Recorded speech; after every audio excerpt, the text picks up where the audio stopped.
Good day. I'm Michael to another Answers Weekly. Perhaps I am Viv Governor.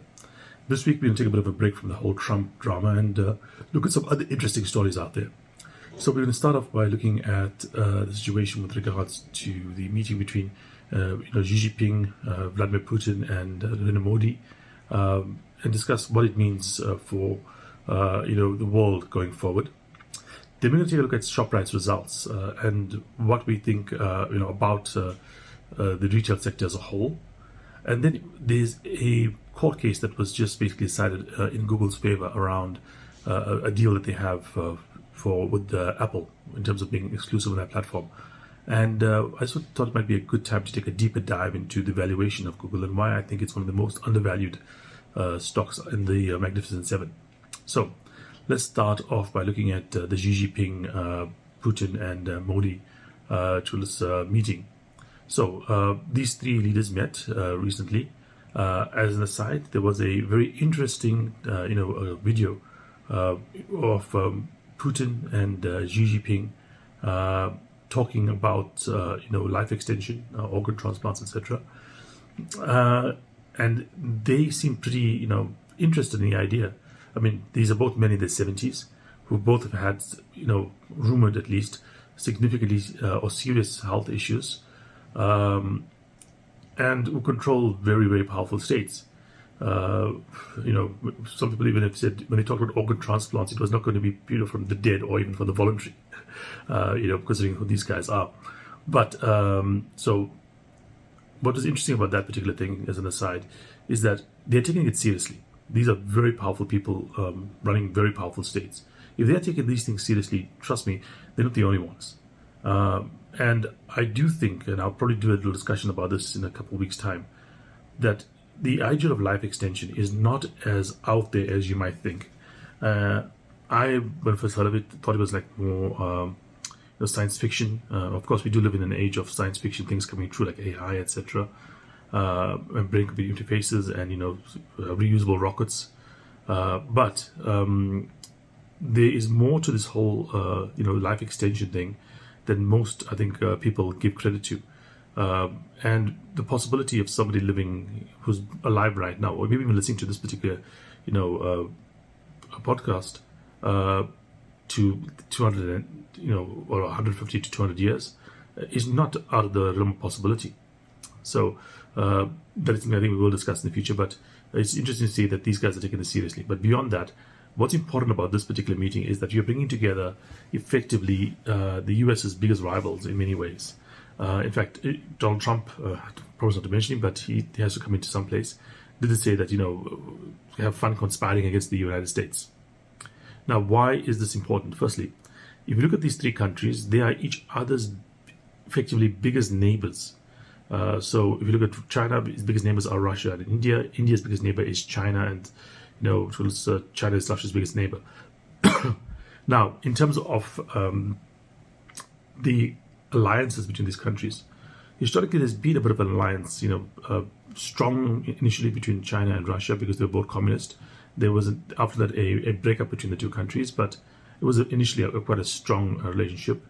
And then we did have, obviously, China and India have had a troubled relationship, including wars in the past. And they still have conflicts. There's a very interesting situation in the Himalayas where they agree not to use firearms, so they fight with maces and like hand-to-hand combat with using medieval weaponry. True, and people do die in this thing, by the way, but it's basically very cyberpunk. And of course, India was part of the non-aligned movement, which meant that he was not going to be an ally of the US or Russia during the Cold War. But if you looked at, the history of the Cold War, you would argue that India was probably closer to Russia than to the US. And there is cases where, for instance, in the Bangladesh rebellion that from the country of Bangladesh, the US sent, for instance, aircraft carriers close to India to try and threaten them not to attack Pakistan. The US has always been a bit closer to Pakistan, or until recently a bit closer to Pakistan than they were to India. So this is a very interesting, complicated situation. But it's interesting from a geopolitical point of view is that you put these three countries together, what you have possibly the world's largest, tools economy with the Chinese, definitely the world's largest manufacturing capacity, the world's largest land area with the Russians, the world's largest population with the Indians. That's a very formidable trio. Most area, most population, most manufacturing capacity. People compare, the situation right now to World War II. In World War II, the Americans were not just the largest land area; they had a larger land area than the Japanese and the Germans combined. You can even include the Italians there. They had a larger GDP than the Japanese and the Germans combined, and they had a larger population than the Japanese and the Germans. You see where this is all going. So in terms of just the US alone, they were a more formidable force than the opponents in World War II by a long shot. You know what I mean? This time around, the Americans don't have the largest population, don't have the largest land area, and they don't have the largest manufacturing capacity, which is, I think, quite important. Fighting a war doesn't require yoga instructors, doesn't require hairdressers. It requires the ability to build tanks and build guns and so on, which is what manufacturing is about. It's more about manufacturing than it's about the overall size of the economy. This is an interesting kind of situation. So if you look at it from that point of view, this is a formidable alliance. And what's interesting about this is that until recently, the US had a real chance of breaking this apart. The Indians and the Chinese were constantly at each other's throats. The Russians were really looking towards Europe as an outlet. They view themselves as Europeans. They don't want to be viewed as Asians. We can call it racist, you can call it whatever, but that's the way the Russians look at things. It's only, but I think the Russians even tried to get into the EU, the European Union. The fact that these three countries are now, in a growing alliance is very important, because between the three of them, they can do many things that, other countries could not do. The manufacturing base means that, sanctions don't hurt as much. Their size of their economies means that, if they wanted to, for instance, South Africa has been talked about South Africa being kicked out of SWIFT, which is the international, transfer, facility. These three countries can create a rival to SWIFT that would be a real rival to SWIFT. That's the kind of stuff that we can talk about here. They have access to resources because of the three countries, land areas, etc., in terms of natural resources, especially Russia. That means that they don't really need, resources from other parts of the world as much. So a number of different, synergies that work together quite strongly, and would be, I think, the three together, a rival quite easily for the US-European, association or alliances. So that is the important thing about that. Next, we're looking at Shoprite's results. Shoprite came out with results very good. They broke $250 billion in revenue. I think 250 something billion plus. What is interesting there is that 60/60, those guys with those motorbikes, to give it an idea how dominant Shoprite is, 60/60 did more business, the market cap of either Pick and Pay or Spar, which are the next two biggest retailers out there. Shoprite is vastly the largest retailer in South Africa by a long shot. An order of magnitude larger. Even a small part of Shoprite is bigger than its basically competitors. You know what I mean?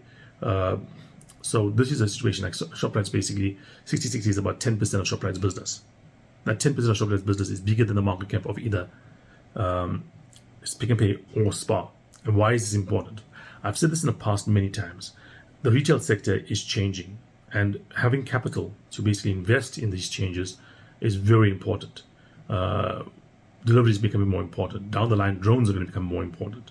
Again, this is not science fiction stuff. We are seeing it happen in China already. We know that the self-driving technology is proven to work in the US already. It's only a case of this thing expand to the rest of the world. It might take 5 years, it might take 10 years, it might take 15 years for it to come to South Africa, but it's coming. And you need to build the infrastructure for this stuff. What infrastructure would you need? Not just the drones and the self-driving vehicles, but you also need the distribution centers. You need to build up the logistical network to get you able to deliver your goods and whatever to people.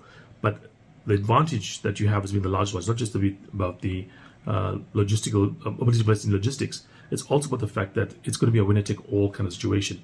Like Amazon is the one big retailer in the US in terms of online delivery. Because you don't really need a second competitor. Unlike with bricks and mortar shops, where you basically benefit from having smaller operations out there that are closer to customers, etc. You can have like 3 or 4 from shops. You get one shop will be close to a customer versus another shop. When it comes to delivery, it's more about the size of that distribution center, and if it's slightly further away from some people than others, doesn't really matter, because you're not driving, you're not experiencing the delay yourself. You're waiting for someone to come deliver stuff to you, and it's much more difficult to get someone to drive an extra 5K than to wait at 5 minutes more at home for something to be delivered to them. Okay, so that's a big difference. So Shoprite, huge winner in the sector, and I think their advantage in terms of size is going to mean that they are likely to basically dominate South Africa's retail sector going forward. Okay, now into the big part of this particular discussion, which is going to be before I go on, sorry, one thing. We're going to have jobs numbers coming out. Jobs numbers so far in the US have been looking really weak.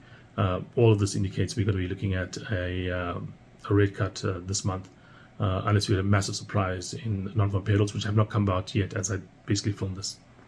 I'll discuss that again next week. So Google got a bit of a stay from a judge with regards to its deal with Apple. So what's Google's deal with Apple? It says about $20 billion a year to Apple for the privilege of being the exclusive, or default rather, search engine on Apple's phones. Why? Google dominates online search to such an extent that the dominance basically means that other players really don't have a chance to get in. It's a dominance that means it's so pervasive that it's able to basically boost up a company like YouTube, which is part of Google, because people basically use Google's advertising services, and Google has a strong advertising network that it allows YouTube to also benefit from that. Now, one of the biggest, if you go to the US, you go to many parts of the world, the wealthy, and by the wealthy I mean like the top half, primarily use Apple devices. There's like funny stories about girls not responding to guys who don't have the Apple iMessaging app order an Apple phone. If they see a different color in terms of the app that they're talking to, they don't respond to it because it's considered to be low class, basically.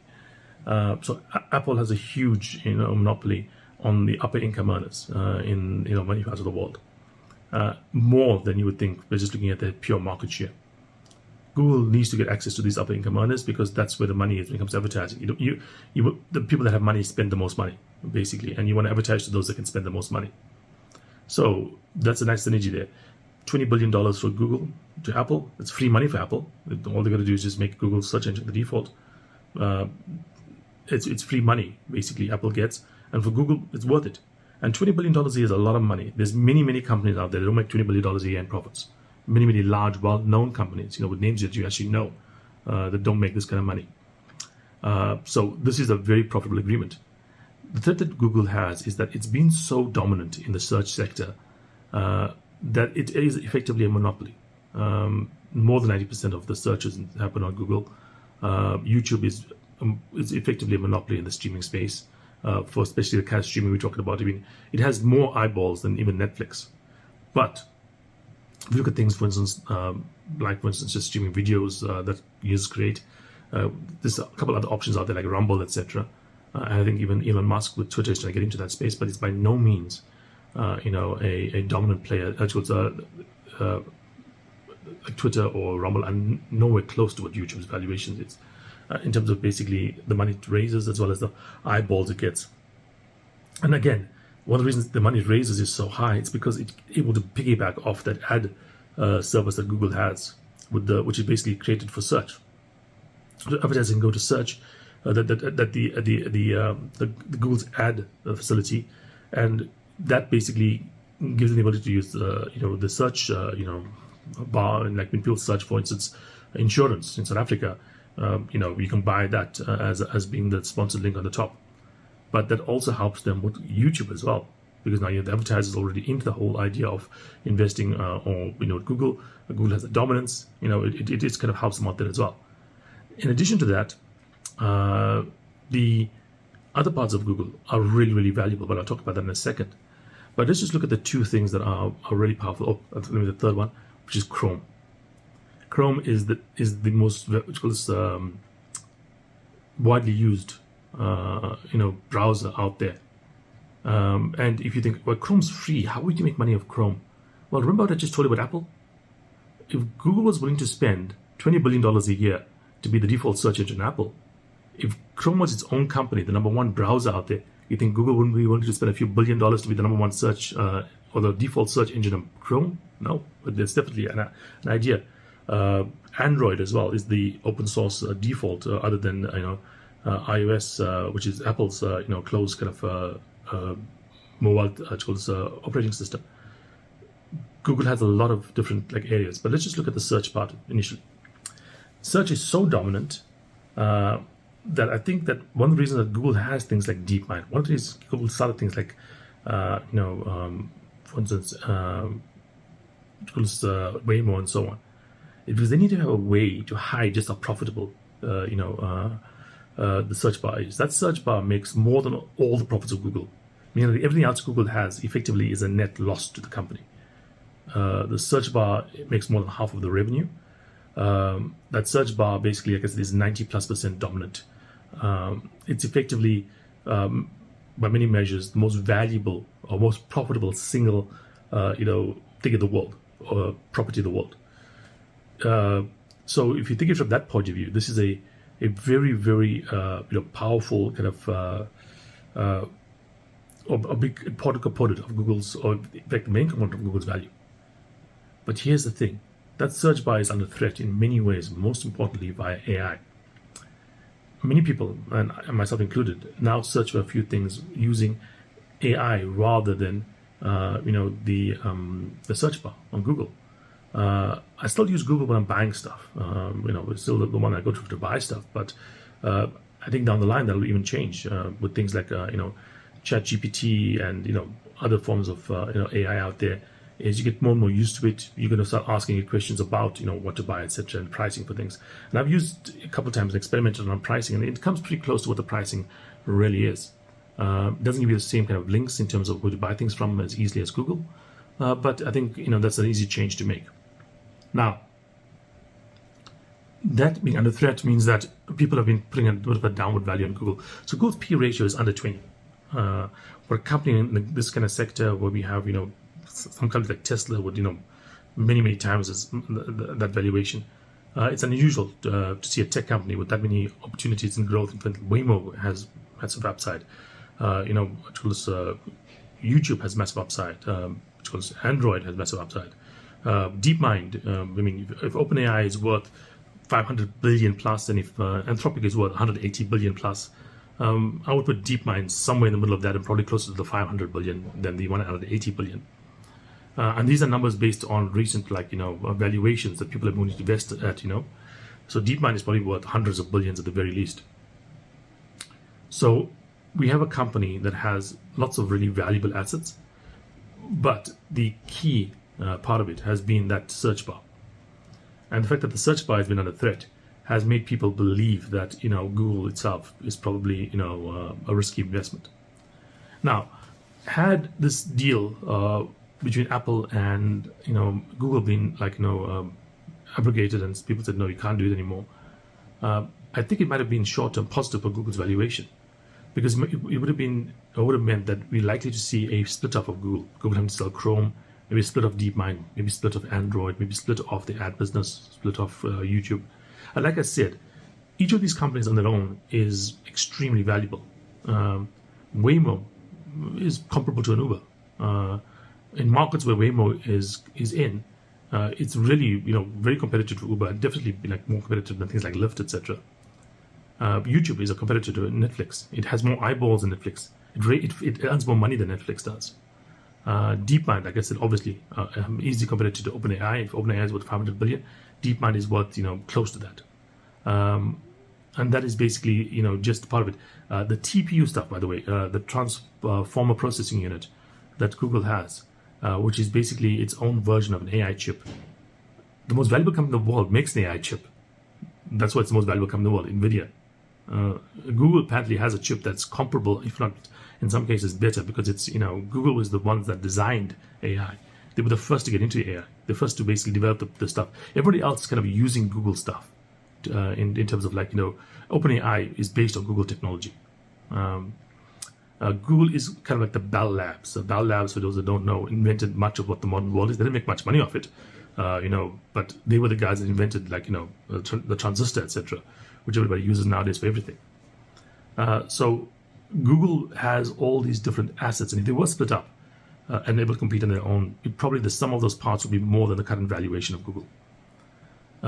But also, in addition to that, that search facility that they have, if you look at Google right now, there is an AI mode in that. If Google wanted to go out and really go into AI and say, okay, we're willing to sacrifice search, okay? We don't care what the short-term loss for search is, but we want to get our AI as the number one used AI in the world. Really easy to do. Google has probably one of the largest user bases in the world. With YouTube, with Google Search, with Android, with Chrome, access to, well over 1 billion, eyeballs, 1 billion people. This is something that even ChatGPT, OpenAI, does not have access to at the moment. Google has really, the ability to expand that out and really take the lead even in that sector. If Google was to start selling its TPUs to other people, which it apparently is starting to do right now, there's evidence that they're getting into the chip space. The most valuable company in the world is NVIDIA, worth more even than all of Google. This part of Google could be, equivalent to that. And you would say, how is that possible? Don't they have to build it? No, NVIDIA doesn't build its own chips. It's all built by TSMC in China. If you can design a better chip, okay, you could be a competitor to NVIDIA tomorrow because you need TSMC to build it for you, okay? So if Google actually has a better chip, they really are a competitor to NVIDIA, on a one-to-one basis almost. Because NVIDIA has a few other things that they do in the chip sector, but Google would be a competitor to them very easily. And that's a $4 trillion company, $4.5 trillion company. And like I mentioned, Netflix, Google has more eyeballs, has a better business model than Netflix. Think of it, Netflix has to go out and pay for Squid Games up front and hope it's a success. Pay for, Stranger Things up front and hope it's a success. Google just says, this is the platform. Put your stuff on here. If you make money, we'll give you some of that. Mr. Beast makes some money on Google, but Google didn't develop Mr. Beast. Because many people make a lot of money on Google, but they didn't get an upfront, like whatever. They go and make their own risk, and only if it's successful does Google pay for it. Well, that's pretty brilliant, isn't it? And, which is Waymo. They are by far the leaders in robotaxis at the moment. By many estimates, this is a multi-trillion-dollar business on its own. Right now, robotaxis are more expensive than Uber, but people are preferring them to Uber because of issues around drivers and that kind of stuff. Technology gets cheaper over time. Human capital labor gets more expensive over time. An hour of human labor costs more every year, on average more every year. A piece of processing technology costs less every year on average. That line's going to cross. And if they have an advantage when they're more expensive, they're going to have a lot more advantage when they're cheaper. And that's just going to be a thing that spreads around the world. Because like I said, the technology seems to be proven. So putting all those things together, I think there's a serious case to be made that Google is the cheapest of those magnificent seven companies. And something I think that everyone who's invested in AI should think about having in their portfolio. Okay, that's it for this week. Thanks for having me. I look forward to speaking again next week. Cheers.